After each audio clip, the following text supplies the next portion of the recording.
But ಇದ್ರಲ್ಲಿ main ಆಗಿ ಒಂದು ಮೈನಸ್ ಪಾಯಿಂಟ್ ಅಂದ್ರೆ ಲೋ ಎಂಡ್ ಟಾರ್ಕ್. ತುಂಬಾ ಲೋ ಎಂಡ್ ಟಾರ್ಕ್ ಅಲ್ಲಿ ತುಂಬಾ ಹೀಟ್ ಆಗುತ್ತೆ. ಮತ್ತೆ ಅದೊಂದು ಮೇಜರ್ ಡಿಸ್ಅಡ್ವಾಂಟೇಜ್ ಇದ್ರಲ್ಲಿ. ಯಾವಾಗ್ಲೂ ನಾವು ಹೈ ಟಾರ್ಕ್ ಅಲ್ಲೇ ಇರಬೇಕು, ಮತ್ತೆ IRPM ಅಲ್ಲೇ ಇರಬೇಕು ಗಾಡಿಲಿ. ನ್ಯಾವಿಗೇಷನ್ ಇರ್ಬೋದಾಗಿತ್ತು ಅಥವಾ ಕ್ಲಾಕ್ ಇರ್ಬೋದಾಗಿತ್ತು. ನನ್ನ ಮೇನ್ ಕ್ಲಾಕ್ ಬೇಕಿತ್ತು, ಸೊ ಅದೊಂದು ನಂಗಿಲ್ಲ. ಅಷ್ಟೊಂದು ಜನ ಇವಾಗಷ್ಟೇ ಬೈಕಿಂಗ್ ಎಂಟ್ರಿ ಆಗ್ತಿರ್ತಾರೆ, ಟ್ರಾವೆಲಿಂಗ್ ಅದೆಲ್ಲ ಏನೋ ಗೊತ್ತಿರಲ್ಲ ಅವ್ರಿಗೆ. ಈ ಗಾಡಿ ನೆಸೆಸರಿ ಇಲ್ಲ, ಏನ್ ಇದೇ ತಗೋಬೇಕು ಅಂತ ಏನಿರಲ್ಲ. ಅವರು ಒಳ್ಳೆ ನೇಕೆಡ್ ಗಾಡಿಗೆ ಹೋಗ್ಬೋದು ಅಂತ ನನ್ನ ಅನಿಸಿಕೆ. ಮತ್ತೆ ಇನ್ನೊಂದು ರೀಸನ್ ಏನಕ್ಕೆ ತಗೊಂಬಾರ್ದು ಅಂದ್ರೆ ಇದೊಂದು ಸ್ವಲ್ಪ ಪವರ್ ಬ್ರೂಟಲ್ ಅನ್ಸುತ್ತೆ ನನಗೆ. ಮೈಲೇಜ್ ಬಗ್ಗೆ ತಲೆ ಕೆಡ್ಸ್ಕೊಳ್ಳೋರು ತಗೋಬಾರ್ದು. ಆಮೇಲೆ ಸರ್ವಿಸ್ ಕಾಸ್ಟ್ ಬಗ್ಗೆ ತಲೆ ಕೆಡ್ಸ್ಕೊಳ್ಳೋರು ತಗೋಬಾರ್ದು. ಮೇಂಟೆನೆನ್ಸ್ ಸಣ್ಣ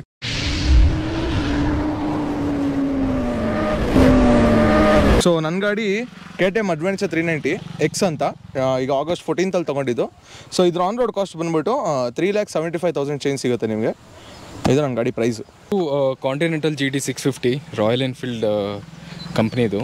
ಇದು ನಾನು ತಗೊಂಡಿದ್ದು July 20th 2023 ಆಲ್ಮೋಸ್ಟ್ 4 ಮಂತ್ ಆಯಿತು. ಈ ಗಾಡಿ ಪ್ರೈಸ್ ಬಂದು 4,36,000 ಆನ್ ರೋಡ್ ಪ್ರೈಸ್, ಮೈಸೂರಲ್ಲಿ ತಗೊಂಡಿದ್ದು. ಓಕೆ, ನೀವು ಈ ಗಾಡಿ ಯಾಕೆ ತೊಗೊಂಡ್ರಿ Supreeth? So first of all ನಾನೊಂದು ಸ್ವಲ್ಪ ಅಡ್ವೆಂಚರ್ ಟೈಪ್ ಮನುಷ್ಯ. ಹಾಗಾದರೆ ನನಗೆ ಈ ರಿಮೋಟ್ ಏರಿಯಾಗೆ ಹೋಗಬೇಕು ಅಂತ ಆಸೆ ಇರುತ್ತೆ. ಸೋಲೋ ರೈಡ್ಸ್ ಜಾಸ್ತಿ ಮಾಡ್ತಾ ಇರ್ತೀನಿ. ಸೊ ಮುಂದೆ ಕಿಲೋಮೀಟರ್ಸ್ ಜಾಸ್ತಿ ಹೊಡಿತಾ ಇರ್ತೀನಿ. ನನಗೆ ಒಂದು ಸ್ವಲ್ಪ ಕಂಫರ್ಟ್ ಬೇಕಿರುತ್ತೆ. ಅದಕ್ಕೋಸ್ಕರ ADV ಬೇಕು ಅಂತ ತೊಗೊಂಡೆ. ಮತ್ತು ಇನ್ನೊಂದೇನೆಂದರೆ ಇದರಲ್ಲಿ ಪವರ್ ಚೆನ್ನಾಗಿದೆ, ಅದೊಂದು ಬೇಕಾಗುತ್ತೆ. ಹೈವೇಲೆಲ್ಲ ಚೆನ್ನಾಗಿ ಹೊಡಿಬೋದು. ಸೊ ಅದಕ್ಕೋಸ್ಕರ ಇದನ್ನು ಚೂಸ್ ಮಾಡಿದೆ. ಮತ್ತು ಇನ್ನೊಂದು ಮೇಯ್ನ್ ಪಾಯಿಂಟ್ ಏನಂದರೆ ಆಫ್ ರೋಡ್ನು ತುಂಬ ಇಷ್ಟಪಡ್ತೀನಿ, ಅದಕ್ಕೋಸ್ಕರ ಈ ಗಾಡಿ. ಓಕೆ, ಇದಕ್ಕೂ ಮುಂಚೆ ಹಿಮಾಲಯನ್ ಇತ್ತು. ಹಿಮಾಲಯನ್ ಏನಂದರೆ ಒಂದು ನನಗೆ ರಿಲಯಬಲ್ ಅನಿಸ್ಲಿಲ್ಲ ಗಾಡಿ, ಮತ್ತು ಸರ್ವಿಸ್ ಸಪೋರ್ಟ್ ಅಷ್ಟೊಂದಿಲ್ಲ. ಅದು 2 ಪಾಯಿಂಟ್ ಮೇಯ್ನು. ಮತ್ತು ಇನ್ನೊಂದು ಅಂದರೆ ನಾನು ಆಲ್ರೆಡಿ ಹೇಳ್ದಂಗೆ ರಿಮೋಟ್ ಪ್ಲೇಸಸ್ಸು ಮತ್ತು ಮೌಂಟೇನ್ ಏರಿಯಾಸ್ಗೆ ಆ ಥರ ಹೋಗಿ ಇಷ್ಟಪಡ್ತೀನಿ. ಮತ್ತು ಸೋಲೋ ರೈಡ್ಸ್ ಮಾಡ್ತಾ ಇರ್ತೀನಿ. ಸೊ ಅವಾಗ ಒಂದು ಸ್ವಲ್ಪ ಗಾಡಿ ಕೈ ಕೊಡೋದು ಜಾಸ್ತಿ, ಮತ್ತು ಪಂಚರ್ ಜಾಸ್ತಿ ಆಗುತ್ತೆ. ಅದಕ್ಕೆಲ್ಲ ಸೊಲ್ಯೂಷನ್ ಸಿಗಲಿಲ್ಲ. ಬಟ್ ನಾವೇ ಕಲಿಬೇಕಿತ್ತು. ನಾವು ಹೋಗೋದೇ ರಿಲ್ಯಾಕ್ಸೇಷನ್ಗೆ, ಗಾಡಿನೇ ನೋಡ್ಕೊಂಡು ಹೋಗೋಕ್ಕಾಗಲ್ಲ. ಅದಕ್ಕೋಸ್ಕರ ಹಿಮಾಲಯನ್ ನನಗೆ ಬೇಡ ಅಂತ ಸೆಟ್ ಆಗಲಿಲ್ಲ. ಅದಕ್ಕೆ ಕೊಟ್ಬಿಟ್ಟು ಅಡ್ವೆಂಚರ್ ತೊಗೊಂಡೆ. ಓಕೆ, ಈಗ ಇದನ್ನ ಎಷ್ಟು ಓಡಿಸಿದ್ದೀರಾ? ಇದು 6,000 ಚೇಂಜ್ ಓಡಿದೆ. ಓಕೆ, ಏನು ಅನ್ನಿಸ್ತಾ ಇದೆ ಈಗ ಆ ಗಾಡಿಗೆ ಹೋಲಿಸಿದ್ರೆ ಈ ಗಾಡಿ? ಸೊ ತುಂಬ ಚೆನ್ನಾಗಿದೆ ಆ ಗಾಡಿಗೆ ಹೋಲಿಸೋದು ಈ ಗಾಡಿನ. ಯಾಕಂದರೆ ಇದು ಫಸ್ಟ್ ಆಫ್ ಆಲ್ ವೆಯ್ಟ್ ಇಲ್ಲ ಗಾಡಿ ಜಾಸ್ತಿ, ಮತ್ತು ಅಲಾಯ್ ವೀಲ್ಸ್ ಇದೆ. ಆಫ್ ರೋಡ್ನು ಚೆನ್ನಾಗಿ ಮಾಡ್ಕೊಬೋದು, ಲಾಂಗ್ ರೈಡ್ಸು ತುಂಬ ಚೆನ್ನಾಗಿ ಹೊಡಿಬೋದು, ಕಂಫರ್ಟೇಬಲ್ ಇದೆ. ಮೈನಸ್ ಪಾಯಿಂಟು ಜಾಸ್ತಿ ಇಲ್ಲ ಕಂಪೇರ್ ಟು ಹಿಮಾಲಯನ್ ಅಥವಾ ಈ ಸೆಗ್ಮೆಂಟಲ್ಲಿ ಯಾವ್ಯಾವ ಅಡ್ವೆಂಚರ್ ಗಾಡಿಗಳಿದೆ ಅದಕ್ಕೆ ಹೋಲಿಸ್ಕೊಂಡ್ರೆ ಜಾಸ್ತಿ ಇಲ್ಲ.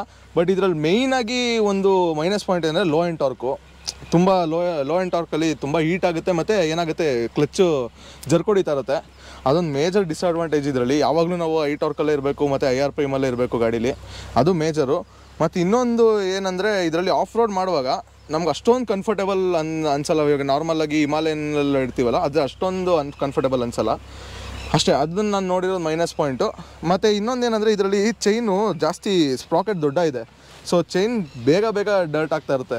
ಅದಕ್ಕೆ ಚೈನ್ ಲೂಬ್ ಎಲ್ಲ ಪದೇ ಹೊಡಿತಾನೆ ಇರಬೇಕು. ಸೊ ಅದೊಂದು ಮೇಜರ್ ಮೈನಸ್ ಪಾಯಿಂಟ್ ಅನಿಸ್ತು ಅಷ್ಟೇ. ಓಕೆ, ಇನ್ನು ರಾಯಲ್ ಎನ್ಫೀಲ್ಡ್ ಅಂದರೆ ಇದೇ ಒಂದು ಕ್ಯಾಟಗರಿ ಗಾಡಿ ಆದರೆ ಇದೇ ಒಂದು ಕ್ಯಾಟಗರಿ ಬೈಕು. ಇದು ರೋಡ್ಗೆ, ಇದು of road, on road. Okay, ಇದ್ರ ಬಗ್ಗೆ ಹೇಳಿ. ಸೊ ಇದು ಬೇಸಿಕಲಿ ನನ್ನ ಫಸ್ಟ್ ಬೈಕ್ ಇದು. ನಾನು ಯಾಕೆ ಇದನ್ನ ತಗೊಂಡೆ ಅಂದರೆ, ನಾನು ಇದನ್ನ ಆಲ್ಮೋಸ್ಟ್ ಒಂದು 4-5 ಇಯರ್ಸಿಂದನೂ ತಗೊಳ್ಬೇಕು ಅಂತ ಇದ್ದೆ ಬೈಕ್ನ. ಯಾಕಂದರೆ ಈ ಗಾಡಿ ಒಂಥರ ನನಗೆ ಎಮೋಷನ್ ಅಂತಲೇ ಹೇಳ್ಬೋದು. ಬೇಸಿಕಲಿ ಒಂದು ಪ್ರಾಕ್ಟಿಕಲ್ ವೇಲಿ ಹೇಳಬೇಕು ಅಂದರೆ, ನಾನು ಲಾಂಗ್ ರೈಡ್ಸ್ ಎಲ್ಲ ತುಂಬ ಮಾಡಲ್ಲ. ಏನಿದ್ರು ಸಿಟಿ ರೈಡ್, ಶಾರ್ಟ್ ರೈಡ್ ಅಷ್ಟೇ.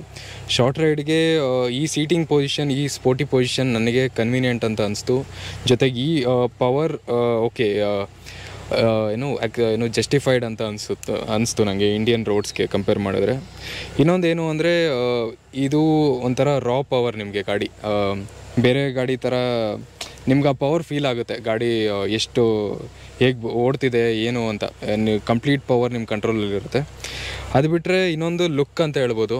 ನೀವು ಎಲ್ಲೇ ಹೋಗಿ ಒಂದು 10 ಜನ ಇದ್ದರೆ ಒಂದು 5 ಜನ ಅಂತ ತಿರುಗಿ ನೋಡ್ತಾರೆ ಗಾಡಿನ. ಇನ್ನೊಂದೇನು ಅಂದರೆ, ಈ ಗಾಡಿದು ಇಂಜಿನ್ನು ಪ್ಯಾರಲಲ್ ಟ್ವಿನ್ ಇಂಜಿನ್. ಇದು 270 ಡಿಗ್ರಿ ಕ್ರ್ಯಾಂಕ್ ಶಾಫ್ಟ್ ಇದೆ. ಸೌಂಡ್ ಮಾತ್ರ ಸಖತ್ತಾಗಿ ಬರುತ್ತೆ. ಒಂದು ವಿಜಿಲ್ ಹೊಡೆದಂಗೆ ಸೌಂಡ್ ಬರುತ್ತೆ, ಇರಿಟೇಟಿಂಗ್ ಸೌಂಡ್ ಅಂತ ಅನಿಸಲ್ಲ. ಸೊ ಇದು ಎಲ್ಲ ಕನ್ಸಿಡರ್ ಮಾಡಿ ನೀನು ಈ ಬೈಕ್ ತಗೊಳ್ಳೋಣ ಅಂತ ನಾನು ಇದು ಮಾಡಿದೆ ಅಷ್ಟೇ. ಓಕೆ, ಇದು ತೊಗೊಂಡ್ಮೇಲೆ ನನಗೆ ಇದು ಇಷ್ಟ ಆಗಲಿಲ್ಲ ಅಂತ ಯಾವ್ದು ಅನ್ನಿಸ್ತು? ಇಷ್ಟ ಆಗಿಲ್ಲ ಅಂತ ಹೇಳಿದ್ರೆ ಮೇಜರ್ ನನಗೆ ಡಿಜಿಟಲ್ ವಾಯ್ಸು ಏನು ಇಷ್ಟ ಆಗಿಲ್ಲ ಅಂತ ಏನಿಲ್ಲ, ಬಟ್ ಡಿಜಿಟಲ್ ವಾಯ್ಸ್ ಸ್ವಲ್ಪ ಇಂಪ್ರೂವೈಸ್ ಆಗಬೇಕಾಗಿತ್ತು ಅನಿಸುತ್ತೆ. ವಾಬ್ಲಿಂಗ್ ಇದೆ, ಬಟ್ ಅಷ್ಟೊಂದಿಲ್ಲ. ಅದೇ ಡಿಜಿಟಲ್ ಅಂದರೆ ಒಂದಷ್ಟು ಏನು ನ್ಯಾವಿಗೇಷನ್ ಇರ್ಬೋದಾಗಿತ್ತು ಅಥವಾ ಕ್ಲಾಕ್ ಇರ್ಬೋದಾಗಿತ್ತು. ನನ್ನ ಮೇಯ್ನ್ ಕ್ಲಾಕ್ ಬೇಕಿತ್ತು. ಸೊ ಅದೊಂದು ನಂಗಿಲ್ಲ. ಅದು ಬಿಟ್ಟರೆ ಇನ್ನೊಂದು ಏನು ಡಿಸ್ಅಡ್ವಾಂಟೇಜ್ ಅಂತ ಹೇಳಿದ್ರೆ ಅದೇ ಕಾನ್ಫಿಡೆನ್ಸ್ ಬರೋಲ್ಲ. ನೀವು ಆಲ್ಮೋಸ್ಟ್ 140-150 ಮೇಲೆ ಗಾಡಿ ತಗೊಂಡು ಹೋಗ್ತಿದ್ದೀರಾ ಅಂದರೆ ಕಾನ್ಫಿಡೆನ್ಸ್ ಅಷ್ಟಿಲ್ಲ. ಫ್ರಂಟ್ ಬ್ರೇಕ್ ಬೈಟ್ ಅಷ್ಟಿಲ್ಲ. ಈ ವೆಯ್ಟ್ ಟು ಬ್ರೇಕ್ ರೇಷಿಯೋ ಅಷ್ಟಿಲ್ಲ. ಅದೊಂದು. ಅದು ಬಿಟ್ಟರೆ ಇನ್ನೇನು ನೆಗೆಟಿವ್ ಅಂತ ಏನು ಅನಿಸಿಲ್ಲ.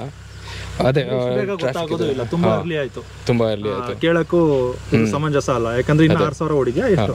6,000 ಓಡಿದೆ. 6,000 ಓಡಿದೆ. ಇದು 6,000. ಇನ್ನು ಮುಂದೆ ಗೊತ್ತಾಗುತ್ತೆ ನಿಮಗೆ ಈ ಗಾಡಿಗಳ ಮೇನ್ ಬಿಗ್ಗೆಸ್ಟ್ ಡಿಸ್ಅಡ್ವಾಂಟೇಜ್ ಅಂದರೆ ಅದೇ ಕಾಸ್ಟ್ ಹೆವಿ ಆಗುತ್ತೆ. Maintenance cost, petrol cost. ಅದು ಬಿಟ್ಟರೆ ಇನ್ನೇನಿಲ್ಲ. ಈ ಹೀಟಿಂಗ್ ಒಂದು ಇಶ್ಯೂ ಇದೆ. ಈ ಗಾಡಿ ಕಂಪೇರ್ ಮಾಡಿದ್ರೆ ಇದರಲ್ಲಿ ಲಿಕ್ವಿಡ್ ಕೂಲಿಂಗ್ ಇಲ್ಲ, ಅದೊಂದು. ಸೊ ಅದರಿಂದ ನೀವು ಏನೋ ಗಾಡಿ ಓಡ್ತಿದ್ರೇ ಕೂಲ್ ಆಗೋದು. ಕಮ್ಮಿ ಟ್ರಾಫಿಕಲ್ಲಿ ಓಡಿಸ್ಬಿಟ್ರೆ ಕೂಲ್ ಆಗಲ್ಲ ಗಾಡಿ ಅಷ್ಟು ಈಸಿಗೆ.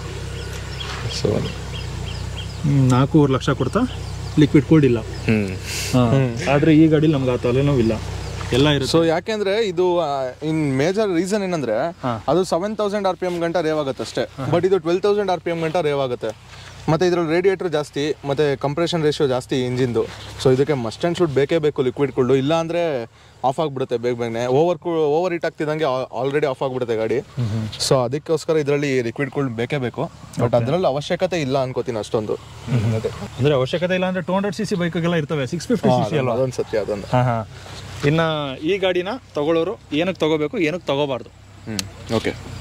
ಸೊ ಫಸ್ಟ್ ಆಫ್ ಆಲು ಏನಂದರೆ ನಾನು ಕೇಳ್ತೀರ ಅಂದರೆ, ಈಗ ಎಷ್ಟೊಂದು ಜನ ಇವಾಗಷ್ಟೇ ಬೈಕಿಂಗ್ ಎಂಟ್ರಿ ಆಗ್ತಿರ್ತಾರೆ, ಟ್ರಾವೆಲಿಂಗು ಅದೆಲ್ಲ ಏನೋ ಗೊತ್ತಿರಲ್ಲ. ಸೊ ಅವ್ರಿಗೆ ಈ ಗಾಡಿ ನೆಸೆಸರಿ ಇಲ್ಲ, ಏನು ಇದೇ ತೊಗೋಬೇಕು ಅಂತ ಏನಿರಲ್ಲ. ಅವರು ಒಳ್ಳೆ ನೇಕೆಡ್ ಗಾಡಿಗೆ ಹೋಗ್ಬೋದು ಅಂತ ನನ್ನ ಅನಿಸಿಕೆ. ಮತ್ತು ಇನ್ನೊಂದು ರೀಸನ್ ಏನಕ್ಕೆ ತೊಗೊಬಾರ್ದು ಅಂದರೆ, ಇದೊಂದು ಸ್ವಲ್ಪ ಪವರು ಬ್ರೂಟಲ್ ಅನಿಸುತ್ತೆ ನನಗೆ. ವೆಯ್ಟ್ ತುಂಬ ಕಡಿಮೆ ಇರೋದ್ರಿಂದ ಒಂದು ಸ್ವಲ್ಪ ಹಿಡಿಯೋದು ಕಷ್ಟ. ಆಮೇಲೆ ಇದು ವಾಬಲಿಂಗ್ ಥರ ಎಲ್ಲ ಏನಾಗಲ್ಲ. ಬಟ್ ಏನಂದರೆ ಒಂದು ಸ್ವಲ್ಪ ಈ ಕಡೆ ಹೇಳಿದ್ರೆ ಬಂದ್ಬಿಡುತ್ತೆ ಈ ಕಡೆಗೆ ಗಾಡಿ.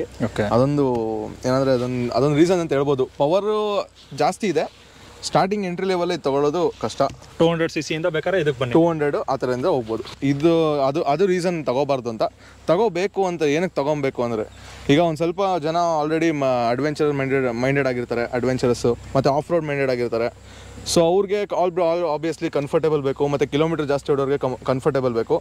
ಅವರು ಬೆಟರ್ ಈ ಗಾಡಿಗೆ ಹೋಗಲಿ ಅಂತ ನಾನು ಹೇಳೋದು. ಯಾಕೆಂದರೆ ಇದೇ ನನ್ನ ಪ್ರಕಾರ ಎಂಟ್ರಿ ಲೆವೆಲ್ ಎಡಿವಿ ಅಂತೀನಿ. ವೆಯ್ಟ್ ಜಾಸ್ತಿ ಇಲ್ಲ, ಪವರ್ ಕರೆಕ್ಟಾಗಿದೆ. ಇದ್ರ 250cc ಇದೆಯಲ್ಲ, ಇದೇ ಒಂದು ಅಂದರೆ 250cc ಇದೆ. ಬಟ್ ಅದೇನಿದೆ, ಅದು ಹೆಂಗೆ ಅಂದರೆ 250cc ಇದು ಇವಾಗ 320 330 ಆಗುತ್ತೆ ಅಡ್ವೆಂಚರ್. ಇದು 375. ಸೊ ಎಕ್ಸ್ಟ್ರಾ 50,000 ಹಾಕಿದ್ರೆ ಯು ವಿಲ್ ಗೆಟ್ 390cc. ಅದಕ್ಕೋಸ್ಕರ ನಾನು ಇದನ್ನು ಕನ್ಸಿಡರ್ ಮಾಡಬೇಕು ಅಂತ ಹೇಳ್ತಾ ಇದ್ದೀನಿ ಆ್ಯಕ್ಚುಲಿ.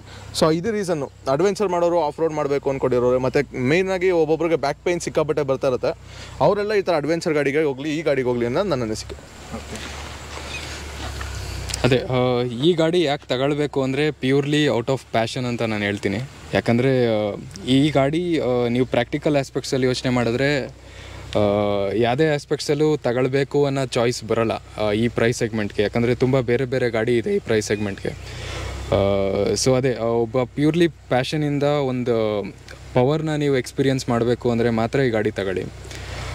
ಯಾರು ತಗೊಳ್ಬಾರ್ದು ಅಂತ ಹೇಳಿದ್ರೆ, ಒಂದು ಏನು ಮೈಲೇಜ್ ಬಗ್ಗೆ ತಲೆ ಕೆಡ್ಸ್ಕೊಳ್ಳೋರು ತಗೋಬಾರ್ದು. ಆಮೇಲೆ ಸರ್ವಿಸ್ ಕಾಸ್ಟ್ ಬಗ್ಗೆ ತಲೆ ಕೆಡ್ಸ್ಕೊಳ್ಳೋದು ತಗೋಬಾರ್ದು. ಮೇಂಟೆನೆನ್ಸ್ ಸಣ್ಣಕ್ಕಿರೋರು ಗಾಡಿ ವೆಯ್ಟ್ ಐತೆ 240 kg 230 kg ಅನ್ನೋರು ತಗೊಳ್ಬಾರ್ದು. ಆಮೇಲೆ ನನಗೆ ಡಿಜಿಟಲ್ ಇನ್ಸ್ಟ್ರೂಮೆಂಟ್ಸ್ ಬೇಕು ಅಥವಾ ಎಲೆಕ್ಟ್ರಾನಿಕ್ಸ್ ತುಂಬ ಬೇಕು ಅನ್ನೋರು ತಗೊಳ್ಬಾರ್ದು.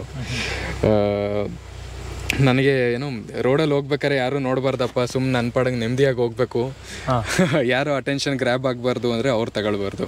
ಓಕೆ.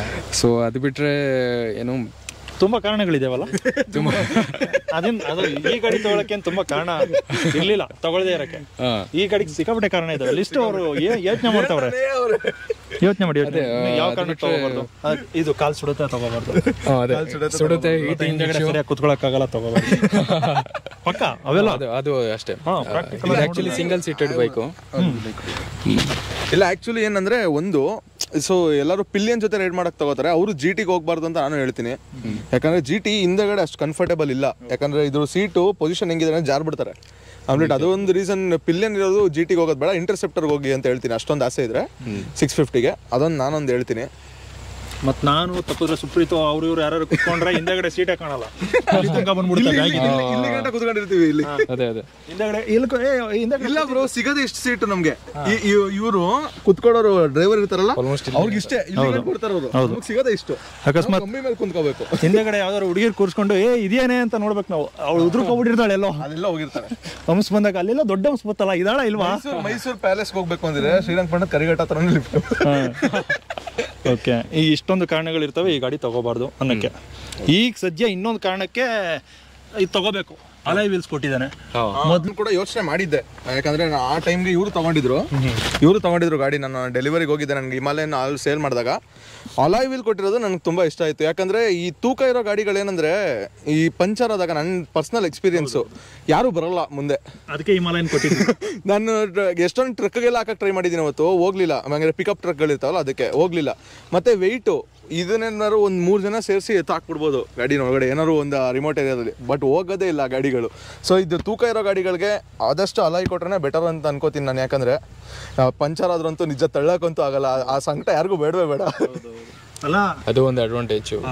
ಏನೋ ಟೈರ್ ಅಲ್ಲಿ ಗಾಳಿ ಇದ್ದು ಅವಾಗ್ಲೇ ತಳ್ಳು ಅಂದ್ರೆ ತಳ್ಳಕ್ಕಾಗಲ್ಲ, ಕಷ್ಟ. ಇನ್ನು ಗಾಳಿ ಇಲ್ಲದೆ ತಳ್ಳು ಅಂದ್ರೆ ಯಾವ್ದು? ನೀವು ಹೇಳ್ಬೇಕಂದ್ರೆ ಪ್ರೂಫ್ ಕೊಡ್ಬೇಕಂದ್ರೆ ಈ ಸೈಜ್ ಇದೆ, ನಾನೇ ಒಂದೊಂದ್ಸತಿ ತಳ್ಳಕ್ಕಾಗಲ್ಲ ಗಾಡಿನ. ಅದೇ ಇದು ಒಂದ್ಸತಿ ಬೆಟ್ಟದಲ್ಲಿ ಪಂಚರ್ ಆಗ್ಬಿಟ್ಟಿತ್ತು, ಅವಾಗ ಆಲ್ಮೋಸ್ಟ್ ಎಷ್ಟು 70 ಕಿಲೋಮೀಟರ್ಸ್ ಬಂದಿದೆ. 70 ಹಂಗಂದ್ರೆ ಟ್ಯೂಬ್ಲೆಸ್ ಆಗಿರೋದಕ್ಕೆ ಅದು ಅಡ್ವಾಂಟೇಜ್ ನೋಡಿ. ನಾವ್ ಎಲ್ಲಿ ಒಂದು 30 ಕಿಲೋಮೀಟರ್ಸ್ ಓಡಂಗಾರು ಇದ್ರೆ ಎಲ್ಲರೂ ತಗೊಂಡೋಗ್ಬಿಡ್ಬೋದು ಗಾಡಿನ.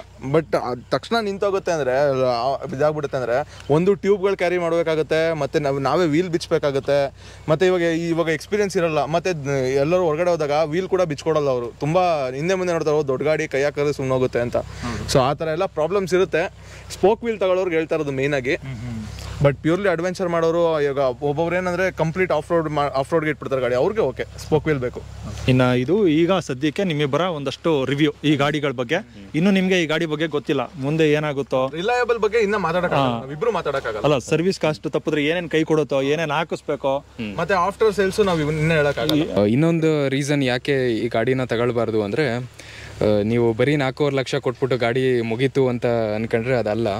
ಇನ್ನೂ ನಿಮ್ಮ ಖರ್ಚು ಬೀಳೋದೇನು ಅಂದರೆ ಮೇಯ್ನ್ ಆ್ಯಸರೀಸು. ಸೊ ಕಂಪ್ನಿ ಕೊಡೋ ಆ್ಯಸರೀಸು ನಿಮ್ಗೆ ಎಂತೆಂತಕ್ಕೂ ಬೇಡ. ಸೊ ಆ್ಯಕ್ಚುಲಿ ನೀವು ಆಫ್ಟರ್ ಮಾರ್ಕೆಟ್ ಆ್ಯಸರೀಸ್ಗೆ ಇನ್ವೆಸ್ಟ್ ಮಾಡಬೇಕು. ಫಸ್ಟ್ ಆಫ್ ಆಲ್ ಮೇಯ್ನ್ ಇದು ಮಾಡಿಫಿಕೇಷನ್ಸ್ ಬಂದು ಕ್ರ್ಯಾಶ್ ಕಾರ್ಡು. ಈ ಕಂಪ್ನಿಲಿ ಕೊಡೋ ಕ್ರ್ಯಾಶ್ ಕಾರ್ಡ್ ಹೇಗಿದೆ ಅಂದರೆ ಈ ಥರ ಹಿಂಗೆ ಬರುತ್ತೆ ಅಷ್ಟೇ, ಜಸ್ಟ್ ಇಷ್ಟು. ಸೊ ಅದು ನನ್ನ ಫ್ರೆಂಡ್ ಒಬ್ಬ ಸೇಮ್ ಬೈಕ್ ತಗೊಂಡಿದ್ದಾನೆ, ಅವ್ನು ಬಿಡಿಸ್ತಾ ಗಾಡಿ ಎಕ್ಸಾಸ್ಟ್ ಕಂಪ್ಲೀಟ್ ಹೋಗಿದೆ. ಎಕ್ಸಾಸ್ಟ್ ಇಲ್ಲಿ ಆ ಕಡೆ ಫುಲ್ಲು ಡ್ಯಾಮೇಜ್ ಆಗಿದೆ. ಸೊ ಇದು ನಾನು ಹಾಕ್ಸಿರೋದು after market exhaust. But stock exhaust almost ಇಲ್ಲಿ ಗಂಟನೂ ಬರುತ್ತೆ. ಸೊ ಬಿದ್ದರೆ ಅದು ಕಂಪ್ಲೀಟ್ ಹೋಗುತ್ತೆ. ಎಕ್ಸಾಸ್ಟ್ಗೆ 40,000 ಬೇಕಾಗುತ್ತೆ, ಒಂದು ಸೈಡ್ ಎಕ್ಸಾಸ್ಟೇ. ಸೊ ಟೋಟಲ್ 2 ಸೈಡಿಂದ ನಿಮಗೆ ಎಕ್ಸಾಸ್ಟೇ 77,000 ಆ ರೀತಿ ಬೀಳುತ್ತೆ. ಸೊ ಅದಕ್ಕೆ ನಾನು ಇದು ಜಾನಾಯಿಂದ ತರಿಸಿರೋ ಕ್ರ್ಯಾಶ್ ಕಾರ್ಡ್ ಇದು. ಸೊ ಇದು ಕಂಪ್ಲೀಟ್ ಪ್ರೊಟೆಕ್ಷನ್ ಇರುತ್ತೆ, ಬೈಕ್ ಬಿದ್ದರೂ ಎಲ್ಲೂ ಡ್ಯಾಮೇಜ್ ಅಂತ ಏನೂ ಆಗೋಲ್ಲ. ಅದು ಬಿಟ್ಟು ನೆಕ್ಸ್ಟ್ ಹಾಕ್ಸಿರೋದು ನಾನು ಬಾರ್ ಆ್ಯಂಡ್ ಮಿರರು. ನಾನು ರಾಯಲ್ ಎನ್ಫೀಲ್ಡ್ ಶೋರೂಮಲ್ಲಿ ಕೇಳಿದೆ, ಅವರು ಆಲ್ಮೋಸ್ಟ್ 6,500 ಅಂತ ಹೇಳಿದ್ರು. ಸೊ ನನಗೆ ಯಾಕೋ ಆ ಪ್ರೈಸ್ಗೆ ಆ ಕ್ವಾಲಿಟಿಗೆ ಅದು ವರ್ತಲ್ಲ ಅಂತ ಅನಿಸ್ತು. ಅದೇ royal Enfield bar and mirror ನಿಮ್ಗೆ 1,000ಕ್ಕೆ ಹೊರಗಡೆ ಸಿಗುತ್ತೆ, ಸೇಮ್ ಕ್ವಾಲಿಟಿ ಇದು. ಸೊ ನಾನು ಹಂಗೆ ತಗೊಳ್ಳೋದ ಅಂತ ಹೋದಾಗ ನನಗೆ ಇದು ಸಿಕ್ಕಿತು. ಇದು RCBಯಿಂದ ಬಾರ್ ಆ್ಯಂಡ್ ಮಿರರು. ಸೊ ಇದು ನನ್ನ ಬೈಕ್ಗೆ ಇದು ಕಾಂಪ್ಲಿಮೆಂಟ್ ಆಗುತ್ತೆ ಅಂತ ಈ ಕಲರ್ ಹಾಕ್ಸಿದ್ದು. ಇದು ನನಗೆ ಆಲ್ಮೋಸ್ಟ್ 5,000 ಬೀಳ್ತು ಇದು ಬಾರ್ ಆ್ಯಂಡ್ ಮಿರರು. ಅದು ಬಿಟ್ಟರೆ ನೆಕ್ಸ್ಟ್ ಬಂದು ಪ್ರೋ ಡಿಸ್ಕೋ. ತುಂಬ ಜನ ನನ್ನ ಕಾಂಟ್ರವರ್ಸಿ ನೋಡಿದ್ದೀನಿ. ಈಗ ಸ್ಪೋಕ್ ವೀಲಿಂದ ಅಲೋ ವೀಲ್ಸ್ ಬಂದಾಗ ಗಾಡಿ ಅಷ್ಟು ಲುಕ್ ಕಾಣ್ತಿಲ್ಲ ಅಂತ ಹೇಳ್ತಿದ್ರು. ಯಾಕಂದರೆ ಅದು ಏನು ತುಂಬ ಸಣ್ಣ ಕಾಣುತ್ತೆ ನೀವು ಅಲ್ಲಿ ಜಸ್ಟ್ ಅಲೋ ವೀಲ್ಸಲ್ಲಿ ನೋಡಿದ್ರೆ. ಅದಕ್ಕೆ ನಾನು ಇದು ಪ್ರೋ ಡಿಸ್ಕ್ ಅಂತ ಹಾಕ್ಸಿರೋದು, ಎರಡು ಸೈಡು ಹಾಕ್ಸಿದ್ದೀನಿ. ಇದರಿಂದ ಗಾಡಿ ಸ್ವಲ್ಪ ಇನ್ನೂ ಬಲ್ಕಾಗಿ ಇನ್ನೂ ಅಟ್ರಾಕ್ಟಿವ್ ಆಗಿ ಕಾಣುತ್ತೆ. ಇದು ನಂಗೆ ಆಲ್ಮೋಸ್ಟ್ 3.8K ಏನೋ ಬೀಳ್ತು. ಅದು ಬಿಟ್ಟರೆ ಇದು ರಾ ಆ್ಯಂಡ್ ರಗಡಿಂದ ನಾನು 3 ಐಟಮ್ ತರಿಸಿರೋದು. ಲೆದರ್ ಬೆಲ್ಟು, ಸೀಟು ಮತ್ತು ಬ್ಯಾಗು. ಇದು ಕಸ್ಟಮೈಸ್ಡ್ ಆ್ಯಕ್ಚುಲಿ. ಇದು ನನ್ನ ಹೆಸರು ಬರುತ್ತೆ ಇಲ್ಲಿ, ಜಯಂತ್ MB ಅಂತ. ಇದೆಲ್ಲ ಸೇರಿ ನಂದು ಆಲ್ಮೋಸ್ಟ್ 6,000-7,000 ಏನೋ ಬೀಳ್ತು. ಅದಾದಮೇಲೆ ಮೇಯ್ನ್ ಏನು ಅಂದರೆ ಎಕ್ಸಾಸ್ಟು. ಈ ಗಾಡಿ ತಗೊಳ್ಳೋದೇ ಒಂದು ಎಕ್ಸಾಸ್ಟ್ ಸೌಂಡಿಂದ. ಸೊ ನೋಟ್ ಕೇಳಿಸ್ಬಿಡಿ. ಎಕ್ಸಾಸ್ಟ್ ನೋಟ್ ತೋರಿಸ್ತೀನಿ. ಇದು AWT103 ಅಂತ ಲೇಟೆಸ್ಟ್ ಮಾಡೆಲು. ಇದು ನಂಗೆ ಆಲ್ಮೋಸ್ಟ್ 15,000 ಬೀಳ್ತು. ಅದಾದಮೇಲೆ ಏರ್ ಫಿಲ್ಟರ್ನೂ ಹಾಕ್ಸಿದ್ದೀನಿ, ಅದು 3,500 ಬೀಳ್ತು. ಸೊ ಎಕ್ಸಾಸ್ಟ್ ಸೌಂಡ್ ಕೇಳಿ.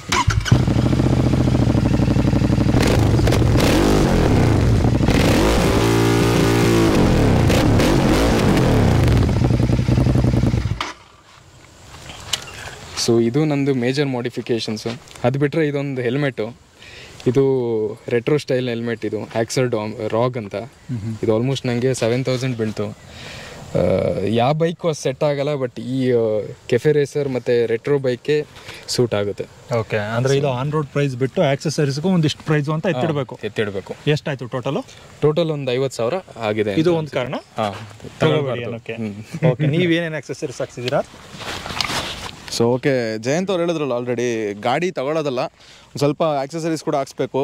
ಏನಕ್ಕೆ ಅಂದರೆ ಇಲ್ಲಿ ನೋಡ್ಬೋದು, ಇದು ಕೆ ಟಿ ಎಮ್ ಕಡೆಯಿಂದ ಒಂದು ಕ್ರ್ಯಾಶ್ ಗಾರ್ಡ್ ಬರುತ್ತೆ, ಬರೀ ಇಷ್ಟು ಮಾತ್ರ ಬರುತ್ತೆ ಇಷ್ಟಕ್ಕೆ. ಬಟ್ ಇಲ್ಲೆಲ್ಲ ಆಚೆ ಎಕ್ಸ್ಪೋಸ್ಡ್ ಇದೆ, ಇದು ಒಂದು ಸ್ವಲ್ಪ ಇದೆ ಫ್ರೇಮ್ಸ್ಗಳೆಲ್ಲ. ಇದೆಲ್ಲ ಪ್ಲಾಸ್ಟಿಕ್, ಆಲ್ರೆಡಿ ಆಲ್ಮೋಸ್ಟ್ ಪ್ಲಾಸ್ಟಿಕ್ ಇದೆಲ್ಲ ಫೈಬರು. ಸೊ ಬಿದ್ದ ತಕ್ಷಣ ಹೊಡೆದೋಗುತ್ತೆ. ಸೊ ಇದೆಲ್ಲ ಬಿದ್ದು ಹೊಡೆದೋದ್ರೆ ಇಡೀ ಟ್ಯಾಂಕೇ ಚೇಂಜ್ ಮಾಡಬೇಕು. ಸೊ ಇದೆಲ್ಲ ಆ ಸಿಚುವೇಶನ್ಗೆ ಹೋಗಬಾರ್ದು. ಆ ಸಿಚುವೇಶನ್ ಬಂದರೂ ಸೇಫ್ ಆಗಬೇಕು ಅಂದರೆ ನಾವು ಆಲ್ರೆಡಿ ಪ್ರಿಕಾಷನ್ಸ್ ತೊಗೊಂಡಿರಬೇಕು. ಅದೇ ಥರನೇ ಕ್ರ್ಯಾಶ್ ಗಾರ್ಡು. ಇದೆಲ್ಲ ಆಲ್ಮೋಸ್ಟ್ ಇನ್ವೆಸ್ಟ್ ಮಾಡಲೇಬೇಕು ಅಂತ ಹೇಳ್ತೀನಿ. ಯಾಕಂದರೆ ಅಡ್ವೆಂಚರು ಆಫ್ ರೋಡರ್ ಆಗಿರೋದ್ರಿಂದ ಇನ್ನು ಅದಕ್ಕಿಂತ ಜಾಸ್ತಿ ಇದಕ್ಕೆ ಹಾಕ್ಸ್ಬೇಕು ಆ್ಯಕ್ಚುಲಿ ಲೆಕ್ಕ. ಯಾಕಂದರೆ ಬೆಟ್ಟ ಗುಡ್ಡ ಹಚ್ಚುವಾಗೆಲ್ಲ ಆಬ್ವಿಯಸ್ಲಿ ಬೀಳ್ತಾನೆ ಇರುತ್ತೆ ಗಾಡಿ. ಸೊ ಅದಕ್ಕೆ ನಾನು ಏನೇನು ಹಾಕ್ಸಿದ್ದೀನಿ ಅಂತ ಹೇಳ್ತೀನಿ. ಸೊ ಫಸ್ಟ್ ಆಫ್ ಆಲ್ ಇಲ್ಲಿ ನೋಡಿದ್ರೆ ವಿಂಡ್ಶೀಲ್ಡ್ ಎಕ್ಸ್ಟೆಂಡರ್ ಇದೆ. ಇದು ಒಂದು ಮೈನಸ್ ಪಾಯಿಂಟ್ ಏನಂದರೆ 511 ಇದ್ದರೆ ಖಂಡಿತ ಇದಕ್ಕೆ ಹೋಗಬೇಡಿ, ಏನಂದ್ರೆ ಏನು ಯೂಸ್ ಆಗೋಲ್ಲ. ಬೇರೆ ಒಂದು ಮಾಡೆಲ್ಗಳಿದೆ, ಅದಕ್ಕೆ ಹೋಗ್ಬೋದು. ಸೊ ಇಲ್ಲಿಂದ ಬಂದರೆ ಇಲ್ಲಿ ಮೊಬೈಲ್ ಹೋಲ್ಡರ್ ಇದೆ. ಮೊಬೈಲ್ ಹೋಲ್ಡರು ಮನೇಲಿದೆ ಆ್ಯಕ್ಚುಲಿ. ನಾನು ಇದು ಬೋಬೋಯಿಂದ ತರಿಸಿದ್ದು, ಅದನ್ನು ಫುಲ್ ವಾಟರ್ ಪ್ರೂಫ್ ಬರುತ್ತೆ ಅದು. ಅದಾದಮೇಲೆ GPS ಮೌಂಟ್ ಕೂಡ ಅಲ್ಲೇ ಇದೆ. ಇದಕ್ಕೆ GPS ಮೌಂಟು ಎಕ್ಸ್ಟ್ರಾ ತೊಗೋಬೇಕು. ಇದು ಮೊಬೈಲ್ ಹೋಲ್ಡರು. ಸೊ ಇದು ನಕಲ್ ಗಾರ್ಡು ಬಾರ್ಕ್ ಬಸ್ಟರ್ಸಿಂದ. ಇಲ್ಲಿ ಅದನ್ನು ಬಾರ್ಕ್ ಬಸ್ಟರ್ಸ್ ಅದು ತೆಗೆದುಬಿಟ್ಟು ಗಾಡಿ ಹೆಸರು ಹಾಕ್ಸಿದ್ದೀನಿ. ನಾನು ಇಟ್ಟಿರೋದು ಅಶ್ವಮೇಧ ಅಂತ. ಸೊ ಅದನ್ನು ಹಾಕ್ಸಿದ್ದೀನಿ. ಇದು ನಕಲ್ ಗಾರ್ಡು. ಸೊ ಅದಾದಮೇಲೆ ಮೇಜರ್ ಬಂದರೆ ಕ್ರ್ಯಾಶ್ ಗಾರ್ಡು. ಇದು ಮೋಟೋ ಟಾರ್ಕ್ದು. ಸೊ ಇದು ಕಂಪ್ಲೀಟ್ ಪ್ರೊಟೆಕ್ಷನ್ ಕೊಡುತ್ತೆ. ಇದಾದರೆ ನೋಡ್ಬೋದು, ಇಲ್ಲಿಂದ ಇಲ್ಲಿ ತನಕೆಲ್ಲ ಪ್ರೊಟೆಕ್ಷನ್ ಕೊಡುತ್ತೆ. ಬಟ್ ಸ್ಟಾಕು ಹೇಳೋದಂಗೆ ಬರೀ ಇಷ್ಟು ಮಾತ್ರ ಸಿಗೋದು. ಸೊ ಅದಾದಮೇಲೆ ಬಂದರೆ ಸ್ಯಾಡಲ್ ಸ್ಟೇ ಸಿಗುತ್ತೆ. ಸ್ಯಾಡಲ್ ಸ್ಟೇ ಇದು ಎಚ್ ಡಿ ಎಕ್ಸಾಸ್ಟ್ ಅಂತ ಬರುತ್ತೆ, ಅವ್ರ ಕಡೆಯಿಂದ ಸ್ಯಾಡಲ್ ಸ್ಟೇ ಇದು. ಅವ್ರ ಕಡೆಯಿಂದನೇ ಒಂದು ಟಾಪ್ ರ್ಯಾಕ್ ಇದು. ಆಮೇಲೆ ಒಂದು ಮಡ್ಡಗರ್ ಹಾಕ್ಸಿದ್ದೀನಿ. ಇದು KTMದು ಎಕ್ಸ್ಟೆಂಡೆಡ್ ಇರೋದನ್ನು ತೆಗೆದಾಕಿ ಅದನ್ನು ಮಡ್ಡಗರ್ ಹಾಕ್ಸಿದ್ದೀನಿ. ಸೊ ಇಷ್ಟು ನಾನು ಮಾಡಿಫಿಕೇಷನ್ಸ್ ಮಾಡಿಸಿರೋದು ನನ್ನ ಗಾಡೀಲಿ. ಸೊ ಇನ್ನು ಪರ್ಫಾರ್ಮೆನ್ಸ್ ವೈಸ್ ಆಗಿ ನಾನು ಏನೂ ಮಾಡಿಸಿಲ್ಲ, ಇನ್ನು ಅದನ್ನು ಮಾಡಿಸ್ಬೇಕು ಫ್ಯೂಚರಲ್ಲಿ. ಸೊ ಇಷ್ಟಕ್ಕೆಲ್ಲ ಸೇರಿಸಿ ಒಂದು 25 to 27K ಆಗಿದೆ ಮಾಡಿಫಿಕೇಷನ್ಸ್ ಇದಕ್ಕೆ ಅಷ್ಟೇ. ಓಕೆ, ವೇರ್ ದ ಕ್ರೌನ್ ಅದೇ ಮುಖ್ಯ ಬೇಕಾಗಿರೋದು. ಇದೇನಕ್ಕೆ ಅಂದರೆ ಇದು ಕೊಟ್ಟು ನಾವು wear the crown helmet. Actually helmet ಮೇನಾಗಿ ತೊಗೊಳ್ಳೇಬೇಕು. ಹೆಲ್ಮೆಟ್ಟು ಮತ್ತು ಏನು ಬೇಸಿಕ್ ಗೇರ್ಸ್ಗಳಿದ್ದಾವೆ ಅದನ್ನು ತೊಗೋಬೇಕು. ಗಾಡಿ ಓಡಿಸೋದು ಮುಖ್ಯ ಅಲ್ಲ, ನಮ್ಮ ತಲೆ ಮತ್ತೆ ಬಾಡಿನ ಸುರಕ್ಷಿತವಾಗಿ ಇಟ್ಕೊಳ್ಳೋದು ಮುಖ್ಯ. ಹೌದು, ಬಾಡಿ ಚೆನ್ನಾಗಿದ್ರೆ ಗಾಡಿ ನಾವು ಚೆನ್ನಾಗಿದ್ರೆ ಗಾಡಿ. ಓಕೆ, ಸರಿ, ಹಂಗಾದ್ರೆ ಇನ್ನೊಂದ್ಸಲ ಸಿಗೋಣ. ಗಾಡಿ ಓಡಿಸಿ ಇನ್ನೊಂದು 5-6 ಸರ್ವಿಸ್ ಆಗಲಿ, ಅವಾಗ ಹೆಂಗಿದೆ ಈ ಗಾಡಿ ಬಂಡವಾಳ ಅಂತ ನೀವು ಹೇಳ್ತೀರಾ. ಓಕೆ, ಓಕೆ, ಬಾಯ್.